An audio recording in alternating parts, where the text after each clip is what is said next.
जब जीव को मनुष्य शरीर में जन्म लेना होता है तो प्रकृति में वर्षा के साथ आता है,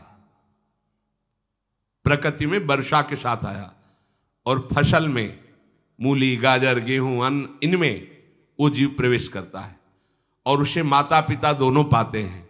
तो सप्तम धातु वीर के रूप में परिणित होता है जीव।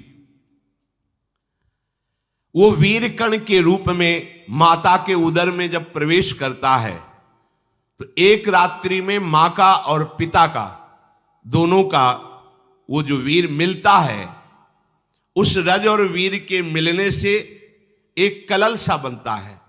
5 रात्रि व्यतीत होने के बाद एक बुदबुदा सा बनता है। 10 रात्रि व्यतीत होने के बाद एक बेर की सी आकृति होती है। फिर उसके बाद उसमें धीरे धीरे मांसपेशियां बढ़ने लगती हैं। 1 महीने में उसके सिर निकल आता है, 2 महीने में हाथ पांव अंगों का विभाग होता है, तीसरे महीने में नख, रोम, अस्थि, चर्म, स्त्री पुरुष के चिन्ह प्रकट हो जाते हैं, 4 महीने में मांसादि 7 धातुएं प्रकट हो जाती है, 5वें महीने में चेतना जागृत हो जाती है। जैसे अपने चेतना, ऐसे 5वें महीने में गर्भस्थ शिशु की चेतना जागृत हो गई।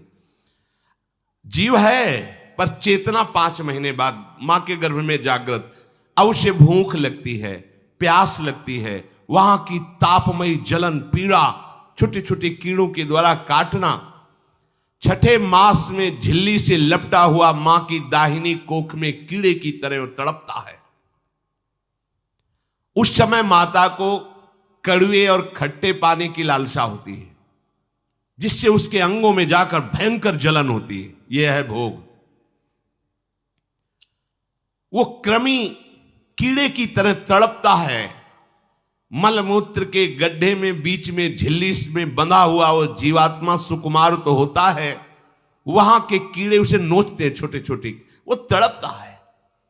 माता प्रसन्न होती कि जब बच्चा हिलता है, बोले है उसकी दुर्गति हो रही, वहां भयंकर कष्ट पा रहा है। ऐसा क्लेश होता है कि क्षण क्षण में बेहोश होता रहता है। माता के खाए हुए कड़वे, तीखे, गरम, नमकीन, रूखे, खट्टे, यही पदार्थ पाने की इच्छा होती है माता, क्योंकि उसको भोग भोगना है।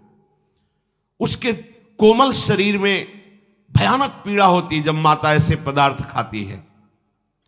गर्भाशय की झिल्ली में लिपटा हुआ, आंतों और मलमूत्र से घिरा हुआ सिर, पेट की और पीठ और गर्दन एक कुंडलाकार, ऐसे कंकण जैसा, ऐसी आकृति गर्भस्थ शिशु की होती है। पिंजड़े में बंद पक्षी के समान पराधीन, ना तो वो हिलडुल सकता है ना बोल सकता है, बड़ा असमर्थ दुख को भोग रहा है, चेतना पूरी है। इसी समय भगवान द्रवित होकर उसे ज्ञान देते हैं, गर्भस्थ शिशु को, सबको। जे उसे ज्ञान होता है तो सैकड़ों जन्म के कुकर्मों से याद आते हैं, सैकड़ों जन्म के। ओहो, ये मेरे कर्म का ही फल है, मैंने ऐसे कर्म किए इसलिए दुख भोग रहा हूं।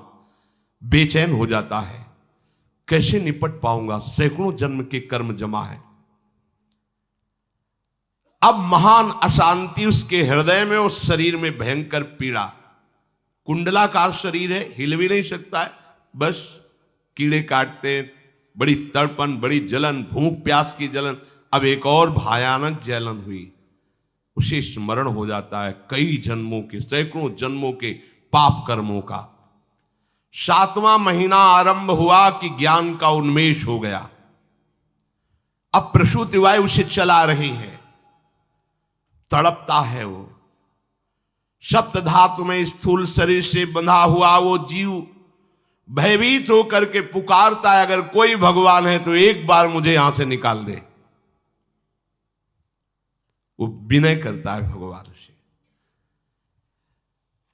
कोई अगर भगवान है जिसने मुझे इस बंधन में डाला है, एक बार निकाल दे, यहां से जाके केवल भजन करूंगा। जीव कहता, जंतुरुवाच तस्योपसन्नमवितुम जगदिच्छयात् नाना तनोर्भुवि चलच्चरणारविंदम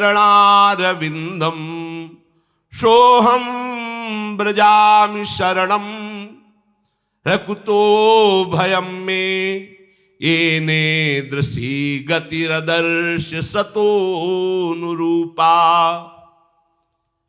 हे प्रभु, मैं बड़ा अधम हूं। ये ज्ञान भगवान की तरफ से गर्भस्थ शिशु को होता है। देखो, स्वयं वो इतना कष्ट पा रहा है, फिर जब आप गर्भ हत्या करते हैं तो आपका पाप कितना बड़ा होगा, सोचो। सब माताओं से विनय है, संयम से रहो, सावधान रहो। ये हत्या ऐसी नहीं कि तुम्हारे दान पुण्य से क्षमा हो जाएगी। ये जो भ्रूण हत्या है, गर्भ हत्या है, बहुत बड़ा पाप है। आप लोग अज्ञान के कारण इसको ध्यान नहीं देते, इसे खिलवाड़ समझते हो। कितना ज्ञान है। बेटी ही मां है, बेटी ही बहन है, बेटी ही पत्नी बनती है, बेटी ही किसी के जीवन को धारण करने वाली बनती है। और आपने गर्भ में देख लिया बेटी है, तुम स्वयं मां होकर उसका साथ दे रहे हो, उसका नष्ट करने के लिए। हमारी तो बात ही समझ में नहीं आती, क्या बुद्धि भ्रष्ट हो गई। अगर पुरुष का इतना महत्व है तो बेटियां ना हो तो तुम्हारी कौन सी गति होगी, सोचो जरा। जीना मुश्किल हो जाएगा तुम्हारा। तुम पुरुष किस काम के रह जाओगे। तुम्हारा अर्धांग काट दिया जाए तो तुम कैसे होगे। ये स्त्री स्वरूप अर्धांग है।